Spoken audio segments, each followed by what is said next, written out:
You know, I had occasion, well, you know well, of interviewing Mike Tyson, who said, "The past is just us in funny clothes." Yeah. Well, Tyson, I like him a lot, and I advised Paul to have him on his program at the New York Public Library. And I also asked Paul, now please take it seriously. I said to Paul, don't speak just about boxing and about jail and about all these sort of things. Speak with him about the Roman Republic and speak with him about Pippin the Short. Early Frankish kings, Clovis and Pippin the Short. And you asked in an audience... No, you told me, you asked the audience in this very sophisticated... I remember, yes. No, it wasn't just I asking. You said you turned to your audience at the New York Public Library and asked them, who knows about Pepin the Short? Clovis you might, Charlemagne you probably would, and of course nobody knew. And that's when Tyson started to speak about Clovis and Charlemagne, and especially about Pepin and how incredible... Schilderich and Childebert and Fredegunde, the murderers. And he got so involved in saying Frankish kings, and he got so excited. And I said, "But why do you love the Frankish kings?" And he says, "They really knew how to kill."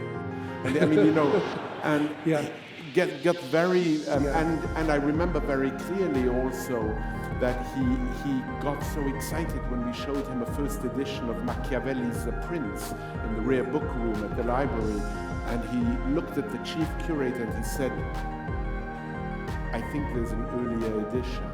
And he was absolutely right. Yes. And when I said to him on stage, "You seem so immersed," I didn't use the word consolation there, but there's something similar. "You seem so immersed in all this literature." He said, "Home without books is like a body without a soul." And I was stunned, of course. And then 2 or 3 days later, a journalist called me up and said, "Do you know that that line isn't Tyson's? It comes from Cicero." And the journalist was saying that to me to say, "Look, the fraud." And I said, "But it's Mike Tyson quoting Cicero." Yeah, yes, exactly. Yes, and you what is so wonderful about it is when you look at where does Tyson come from.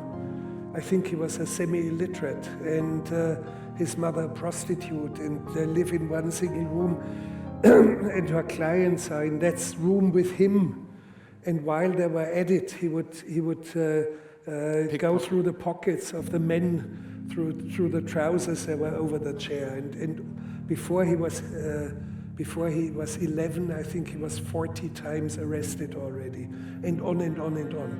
And now this man has this fervent hunger for literature, for history, I find it absolutely not only astonishing, it moves me very deeply.